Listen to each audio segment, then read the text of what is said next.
Hello everyone, आप सभी दोस्तों का स्वागत है। इस वीडियो में हम लोग देखने वाले एक और आईपीओ को, जिस कंपनी की आईपीओ के बारे में बात करने जा रहे हैं, श्याम धनी इंडस्ट्रीज आईपीओ की बात करें तो कंपनी की जो IPO date, price band, grey market premium जो यहाँ पे ऑफिशियल आती हुई दिखी है, उसके अकॉर्डिंग क्या कुछ कंपनी की वैल्यूएशन निकल कर आ रही है। साथ साथ यहाँ पे ग्रे मार्केट प्रीमियम में जो तेज़ी दिख रही है, उसके अकॉर्डिंग इस आईपीओ की क्या कुछ प्लानिंग आने वाले समय में रहनी चाहिए, उनके बारे में इस वीडियो में डिटेल्स में बात करने वाले हैं। सो वीडियो को इंतजार देखिएगा और ऐसे ही daily IPO, grey market premium से जुड़ी अपडेट के लिए चैनल को सब्सक्राइब कर लीजिए। साथ ही कमेंट्स में टेलीग्राम ग्रुप का लिंक दिया गया है, वहाँ भी जुड़ सकते हो टाइम पे अपडेट के लिए। कंपनी के बारे में बात करें तो कंपनी की शुरुआत यहाँ पे 1995 की गई थी। काफ़ी पुरानी यहाँ पे कंपनी दिख रही है। कंपनी को देखिए, यहाँ पे श्याम धनी industries limited company ISO certified company है। मैन्युफैक्चरिंग करती है, एक्सपोर्ट करती है, होलसेलर है और सप्लायर है किसकी, प्रीमियम स्पाइसेस पाउडर और होल। यहाँ पे स्पाइसेस की बात करें, वहाँ पे इस कंपनी की प्रेजेंस दिख जाती है। कंपनी की डिस्ट्रीब्यूट की बात करते हैं तो काफ़ी अच्छी है।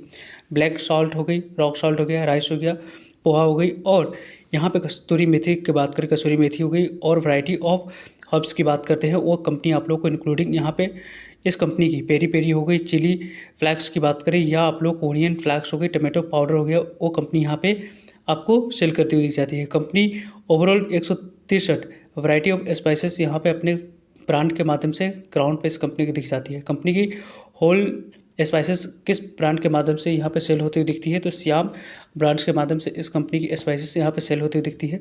कंपनी की ओवरऑल यदि हम लोग बात करें तो काफ़ी अच्छी, और यहाँ पे जिस तरीके की जैसी आपको आने वाले समय में यहाँ पे जो लोकल डिमांड्स के अकॉर्डिंग आपको जो इस कंपनी के स्पेसिफिक एरिया में यहाँ पे कंपनी की प्रेजेंस जो दिख रही है, उसके अकॉर्डिंग इस कंपनी की आने वाले समय में यहाँ पे बेनिफिट मिलेगी।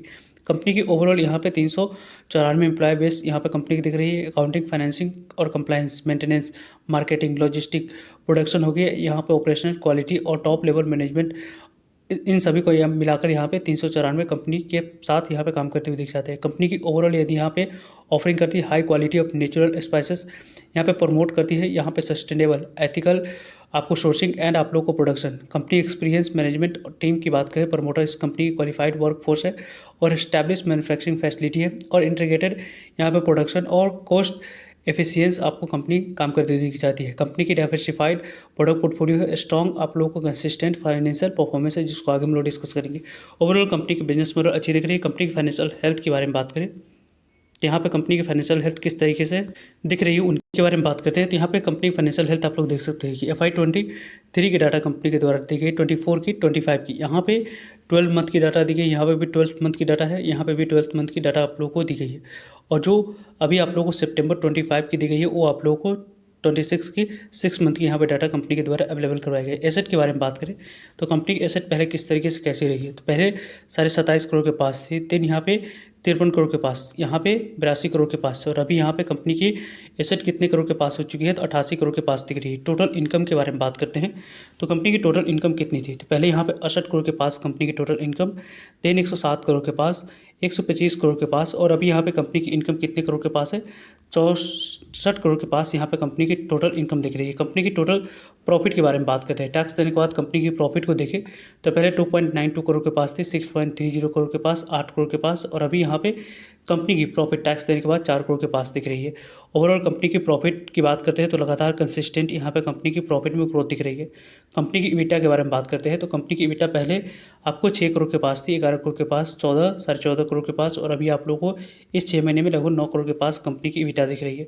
कंपनी की नेटवर्थ के बारे में बात करें तो पहले कंपनी की नेटवर्थ किस तरीके से कैसी थी, तो यहाँ पे 9 करोड़ के पास, देन 16 करोड़ के पास, 23 करोड़ के पास, और अभी यहाँ पे कंपनी की नेटवर्थ 28 करोड़ के पास आती हुई दिख रही है। कंपनी की ओवरऑल यदि हम लोग डिस्कस करें तो लगभग आप लोग को रिजर्व एंड सरप्लस के बारे में बात करते हैं तो 8 करोड़ के पास, 14 करोड़ के पास, 9 करोड़ के पास लगभग, और अभी आप लोगों को 13 करोड़ के पास रिजर्व एंड सरप्लस दिख रही है। टोटल बोरोइंग के बारे में बात करें, कर्ज की, तो कंपनी के पास कर्ज कितनी है, तो पहले यहाँ पे 13 करोड़ के पास थी, 24 करोड़ के पास, 47 करोड़ के पास, और अभी आप लोगों को 48 करोड़ के पास कर्ज दिख रही है। थोड़ी सी यहाँ पे कंपनी की बैलेंस शीट में कर्ज कंपनी की यहाँ पे थोड़ी सी ज़्यादा है, वो थोड़ी सी यहाँ पे रेड फ्लैग इस कंपनी के साथ जुड़ जाती है, क्योंकि कंपनी की डेट टू इक्विटी रेशियो 2 है, जो कि यहाँ पे 1 से कम होनी चाहिए। कंपनी की ओवरऑल फंडामेंटल के बारे में बात किस तरीके से कैसे साउंड करी उनके बारे में बात करते हैं। तो यहाँ पे कंपनी की रिटर्न ऑन इक्विटी 41% के पास है, रिटर्न ऑन कैपिटल एम्प्लॉयड 39% के पास है, डेट इक्विटी 2 की यहाँ पे दिख रही है, रिटर्न ऑन नेटवर्थ 34 की है। यहाँ पे प्रॉफिट आफ्टर टैक्स मार्जिन 6.45% की है, इबिटा मार्जिन 11.65% की है और प्राइस टू बुक वैल्यू 4.41 की दिख रही है। ओवरऑल इस कंपनी के बारे में बात करते हैं तो कंपनी आप लोगों को काफ़ी अच्छी दिख रही है। कंपनी की ओवरऑल यदि हम लोग यहाँ पे कंपनी के प्राइस टर्निंग के बारे में बात करते हैं तो 17 की प्राइस टर्निंग पर कंपनी ने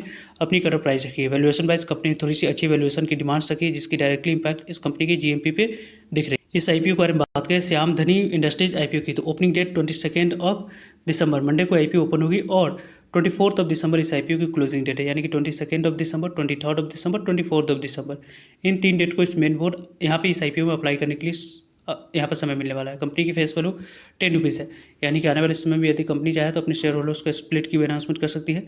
कटअप प्राइस के अकॉर्डिंग, प्राइस बन के अकॉर्डिंग कटअप प्राइस 70 रुपीज़ है। इसी 70 रुपीज़ पे अप्लाई करते समय 2000 के मल्टीपल पे यहाँ पे 4000 इक्विटी शेयर मिनिमम आपको 2 लॉट अप्लाई कर सकते हैं, मैक्सिमम 2 ही लॉट अप्लाई कर सकते हैं। पूरी तरीके से फ्रेश कैपिटल यहाँ पर कंपनी रेज करी, कंपनी के पास पूरे पैसे जाने वाली है। बुक बिल्डिंग आईपीओ है, एनएससी एसएमई पर कंपनी की लिस्टिंग होने वाली है। टोटल इशू साइज इस कंपनी की 38.49 करोड़ की दिख रही है, जिसमें से लगभग आपको 2 करोड़ तक की बात करें तो कंपनी की मार्केट मेकर जो आईपीओ को मैनेज करे उनके पास जाने वाली है। रेस्ट ऑफ अमाउंट में से 50% शेयर क्यूआईपी को, 35% शेयर रिटेलर्स को, 15% शेयर आपको एनआई कैटेगरी को एलोकेट किया जाएगा। आने वाले समय में इंपॉर्टेंट डेट्स के बारे में बात करें तो 22 दिसंबर यहाँ पे ओपनिंग डेट है, 24 दिसंबर इस आईपीओ की क्लोजिंग डेट रखी गई है, 26 दिसंबर अलॉटमेंट डेट रखा गया है, 29 दिसंबर यहाँ पे पैसे रिफंड करने की डेट है। आप लोगों को अलॉटमेंट नहीं मिलती है तो पैसे रिफंड कर दिए जाएंगे। 29 दिसंबर को डीमेट अकाउंट में शेयर को क्रेडिट करने की डेट है और 13 दिसंबर को कंपनी की लिस्टिंग बीएसई एनएसई दोनों जगह पर होते हुए दिख जाएगी। वैसे तो इस कंपनी को यदि हम लोग देखें तो मिनिमम इस आईपीओ में 2 लॉट अप्लाई कर सकते हैं। उसके लिए यहाँ पे 4000 इक्विटी ऑफ शेयर सेलेक्ट करनी होगी और 2,80,000 अमाउंट्स की यहाँ पे रिक्वायरमेंट रहने वाली है। और इंडिविजुअल इन्वेस्टर कैटेगरी में आप लोगों को यहाँ पे मिनिमम या मैक्सिमम 2 ही लॉट अप्लाई कर सकते हैं, जिसके लिए 2,80,000 अमाउंट्स की रिक्वायरमेंट है। स्मॉल एचएनआई एनआई की बात करें तो लगभग आपको इस आईपीओ की बात करें कैटेगरी में 3 लॉट यहाँ पे 6,000 इक्विटी ऑफ शेयर सेलेक्ट करना हो, 4,20,000 अमाउंट्स होगी तो जाकर यहाँ पे स्मॉल एनआई कैटेगरी में अप्लाई किया जा सकता है। बिग एचएनआई एनआई की बात करते हैं तो लगभग आप लोगों को 11,20,000 अमाउंट्स की रिक्वायरमेंट है। 8 लॉट यहाँ पे सेलेक्ट कर सकते हैं, 16,000 इक्विटी ऑफ शेयर यहाँ पर सेलेक्ट करना होगा, यानी कि इस आईपीओ में अलग अलग कैटेगरी में अप्लाई करने के लिए अलग अलग अमाउंट्स की यहाँ पर रिक्वायरमेंट दिख रही है। वैसे इस कंपनी की जो जीएमपी है उनके बारे में बात करें तो कंपनी की ग्रे मार्केट प्रीमियम के अकॉर्डिंग बात करते हैं तो यहाँ पे इसकी ग्रे मार्केट प्रीमियम 27 रुपीज़ पर करंटली यहाँ पे काम कर रही है। लगभग आपको जो इस कंपनी की कटर प्राइस है 70 रुपीज़ पर 27 रुपीज़ को एड ऑन करते हैं तो लिस्टिंग प्राइस 97 रुपीज़ निकल कर आ रही है और 1 लॉट पे 54,000 के आसपास, यानी कि आपको लगभग यहाँ पे यदि 2 लॉट अप्लाई मिनिमम अप्लाई करने के लिए सिलेक्ट करना है, वहाँ पे आप लोगों को 2 लॉट अलॉटमेंट मिलती है तो 1,08,000 के आसपास इस आईपीओ के ग्रे मार्केट प्रीमियम के अकॉर्डिंग लिस्टिंग मिलने की चांस बनी। वैसे लेकिन इस तरीके की आईपीओ में रिस्क की बात करते ज़्यादा रहती है, उसी तरीके को ऐसे ही रिवॉर्ड मिलता है तो अपनी रिस्क टू रिवॉर्ड को एनालाइज करके ही आपको अप्लाई करने की प्लानिंग करनी चाहिए। फर्दर इस आईपीओ के बारे में जो भी ग्रे मार्केट प्रीमियम बदलाव होगी, डेली की ग्रे मार्केट प्रीमियम से जुड़ी अपडेटेड वीडियो आती है उस वीडियो में हम लोग डिटेल्स में डिस्कस करेंगे। उस चैनल को सब्सक्राइब कर रखिएगा ताकि आप लोगों तक अपडेट पहुँच पाए। फर्दर जो भी डाउट करिए कमेंट्स का आप लोग पूछ सकते हो। मिलते हैं एक नई इन्फॉर्मेटिव वीडियो में, तब तक के लिए जय हिंद, जय भारत।